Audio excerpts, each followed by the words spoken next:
За би энэ дэр өнөөдөр нэг сэдвэр ярина.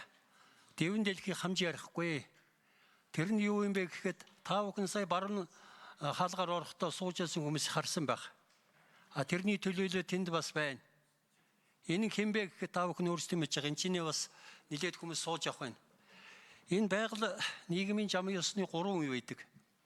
Нэг нь болохоор хүүхэд өсвөр нас, дараа нь дунд нас, дараа нь ахмад нас. Тэгэхэд хүүхэд залуу насыг сая бас нэг хүмүүс хөндлөө. За дунд насных нь угаас одоо энэ амьдарч байгаа энэ үеийнх нь. За ахмад нас гэдэг чинь хэн бэ гэдгийг та бүхэн мэдж байгаа.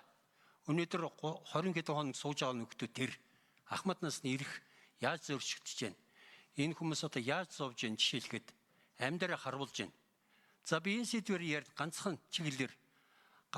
Энд бол тэтгэврийн тухай асуудал та. Энд бол тэтгэврийн хувьсгал хийх хэрэгтэй. Тэрш нэг хідэн төгрөг нэмсэндээ биш. Эний тогтолцоог нь ойлголтын орвонгоор нь тэр углуургаар нь өөрчлөх ёстой гэдгийг би энэ чинь өөрөө бүр бичсэн, судалсан. Энэ тооцоогоо бол ямар ч сангийн сайдын өмнө, ямар ч эдийн засгийн өмнө би хамгаалах чадвартай. Диплом хамгаалсан шиг хамгаалны тооцоогоо бол. За энд бол тэтгэврийн хувьсгал ахмад насны зорилттой бүлгийн холбоо гэдэг иргэний бол нийтийн эрх зүйн харилцаанд оролцогч манай холбоо байгаа. Ахмад насны зорилттой бүлэг гэсэн холбоо. За энэ нэгдүгüүрт бол тэтгэврийн хувьсгал гарах болсон их сурвалж шалтгаан үндэслэлийг хэлж байгаа. Юунаас гарах болсон? Яагаад ийм байдалд хүргэсэн бэ? 35 жилд. Ямар хинээс болсон бэ? Нийгмийн үр нөлөө яаж энэ чинь тусч гин гэдгийг тодтогсон байгаа. Хоёрдугаар тэтгэврийн хувьсгал ялдад хүрэх зарим гарц шийдэл. Гарц шийдэл маш тодорхой байгаа. Гуравдугаар тэтгэврийн доод хэмжээг 12 дахин буюу ойролцоогоор 8,340 мянган төгрөг болж нэмэгдэх боломж тооцоо. 8 сая шүү. Юу 1.5 сая. За энэ бол ерөөсөө яг математик тооцоогоор хийсэн.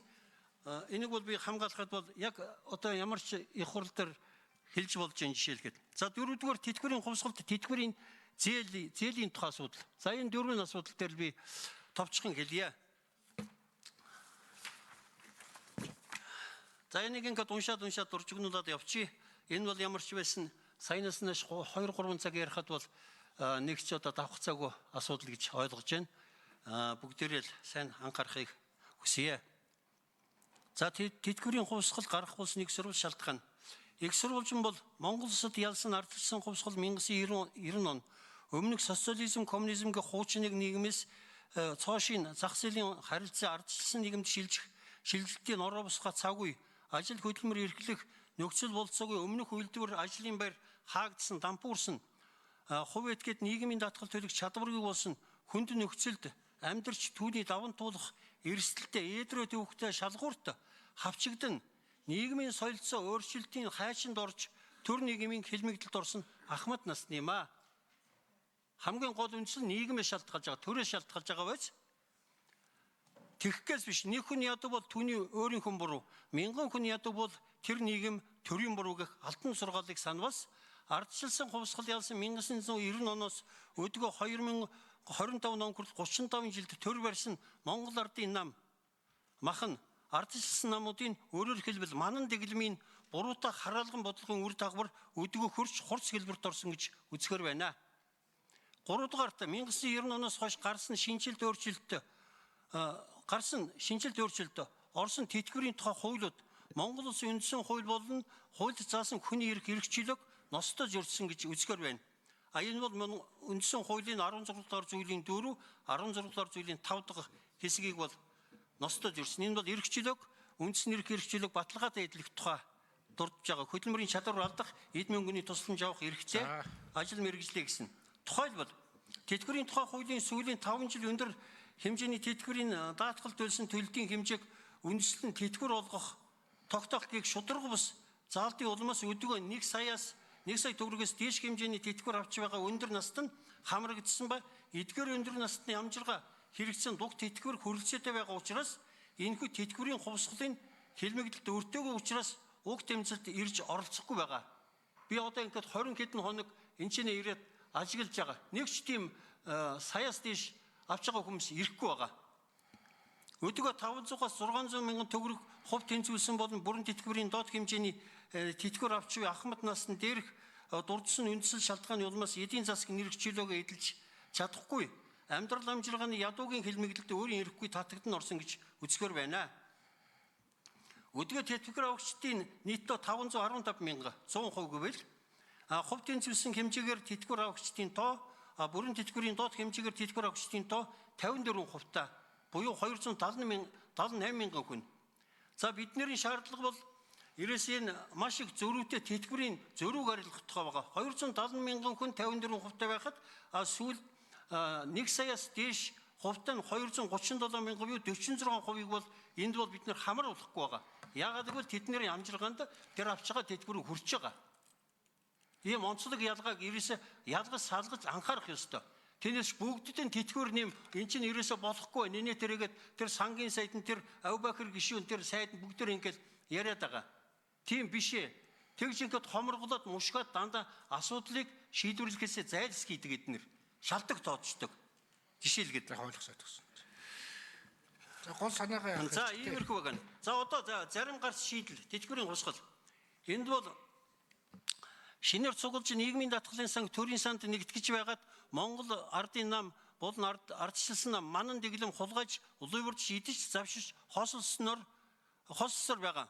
Нийгмийн даатгалын сан болон иргэдийн цалингийн 24% шимтгэл байдлаар цуглуулсан мөнгөн хөрөнгө билээ. Өөрөөр хэлбэл тэтгэврийн сан бол төрийн мөнгө биш харин даатгал төлөгчийн мөнгө юм а. Нийгэм даатгалын шимтгэлийн 17%, тэтгэврийн санд, тэтгэмжийн санд 7%, үлдсэн эрүүл мэндийн сан, гинтийн онцлогийн сан, ажил гүйдлийн санд тус хуваарлагддаг. Жишээлхэд. Эндээс дүгнэхэд энэ сангуудын дундаас тэтгэврийн сан ямар ч эрсдэлгүй сан болчихсон тул дэлхийн бүх улс орнууд тэтгэврийн санг олон тулгуур тогтолцоонд шилжүүлж бүхэлд нь эсвэл зарим хэсгийг урт хугацаанд хадгаламж шиг ашиг олох хэрэгсэл болон хувиргадаг юм байна. Тэтгэврийн сангийн хөрөнгийг орчин үеийн зах зээлийн механизмаар өсгөн үржүүлэх хууль эрхцийн орчныг бий болгохгүй байгаа нь уг санг идэт хосолчихсон байгаатай холбоотой юм. Хоёрдугаарт манай орон цөөн хүн амтай тул Сингапурын төв хуримтлалын сангийн жишгийг дагсан илүү зөв байх гэж үзэхэр байна. Сингапурын төв хуримтлалын сан дээрх дурдсан сангуудаас бүх сангуудын хөрөнгийг нэгтгэж байгаад дотоод гадаадын найдвартай компаниудын хувьцаанд хөрөнгө оруулж сангийн мөнгөн хөрөнгийг арвижуулдаг юм байна. Гэхдээ бид хөрөнгийн биржийн хувьсгал хийж арилжаа худалдааг тэлж чадвал нийгмийн даатгалын сан маань Норвег, Сингапурын тэтгэврийн сангууд шиг гялалзах боломж бүрдэж байгаа. Тиймээс түүнээс биш тэтгэврийн сангийн мөнгөг хувийн хөрөнгө оруулалтын санд хувааж өгөх нь маш эрсдэлтэй алхам байдаг. Гуравдугаарт манан дэглэмийн төрийн машин нийгмийн даатгалын сан цуглуулсан 21,80 төгрөгийг улсын төсвийг нөхөд ашиглаж дуусгачихсан байна.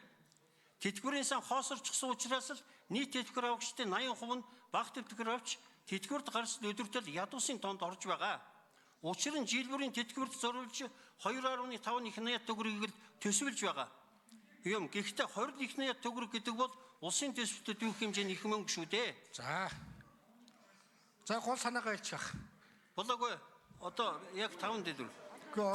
Тэтгэврийн санг тусдан байлгаж төр засгаас тусгаарлаж 21,80 төгрөгийг нь мөнгөжүүлж байгаад Сингапурын жишгээр өсгөөд эхлээл ахмадын тэтгэврийг хэд дахин өсгөх бодит боломж бий. Өнгөрсөн 35 жилийн турш 1666 дахин унсан мөнгөний ханшин нийгмийн даатгалын санд төвлөрсөн мөнгийг цаас болгож хувиргаж орхисон бөгөөд дараагийн 30 жилд мөнгөний ханш 1666 дахин унбал ямар ч тэтгэврийн тогтолцоо байгаад сангийн хөрөнгийг яаж ч өсгөөд нэмэргүй хүмүүс дөчгөлж тус болж чадахгүй билээ. За ах баярлаа. Би наадахтай чинь дүгнэлтийг нэлчихье. Яагаад ийм асуудлыг хийгээд байна вэ гэхлээр зэрэг би 2009 онд би одоо хамгийн сүүлийг хэлье. Би даатгалын тогтсонд найдвар өөрчлөлт хийж болдгоо. Бусад хүмүүс асуух хэлэхэд энэ чинь заагийн цаг маань дуусаад байгаа учраас хүмүүсээ хүлээхгүй бол хэдүүлээ жоохон цагаа барьдаггүй. Тэгэхгүй бол зарим хүмүүс энэ чинь өдөржин суучаад үгүй хэлж чадахгүй бид нар төвчүүлж чадахгүй байх юм бол харамсалтай шүү дээ. 1 минут өгч. За 1 минут. Ягаад тэтгэр бидэртэй бүгд холбоотой учраас. Тэтгэврийн доод хэмжээг 12 дахин буюу ойролцоогоор 8-аас 340 мянган төгрөг болж нэмэгдэх боломжийг тооцоонд гаргасан. Та бүхэн дүгнэ. Энийг тэгээд дараагийн асуудал бол тэтгэврийн хувьсгал ялалтад хүрэх зам, гарц шийдэл тэтгэврийн зээлийн тухай байгаа. Өчигдөр хэлсэн улсын их хурлын гишүүн Цэ Баатархүү тэтгэврийн зээл нь гэгшин ойлголтыг бүрэн халснаар тэтгэврийн урдчилсан байдлаар нэмэх боломжтой гэж байгаа. Энэ тэтгэврийн санг бол төр банкнаас тусгаарлах хэрэгтэй. Төр өөртөө байгаа тэр боломж ашиглах хэрэгтэй гэсэн тэр утгаараа гаргасан юм байгаа шүү. Банкнд холбогдсон нөгөө зээлийн хүн нэмэгдээд банкны мөлжилгэнд орж байгаа. Өөрөөр хэлбэл. За ойлгосон. Иймэрхүү байгаа. Тийм учраас өнөөдөр яг ингээд одоо хойшлуулшгүй тулгамдсан асуудал учраас энэс ирээсээ гарах шийдвэрийг бол яг одоо энэ гадаа шаардлага тавьж байгаа Ахмад насны асуудлыг шийдвэрлэхэд гол анхаарлаа хандуулаарай гэж хүсэх байна.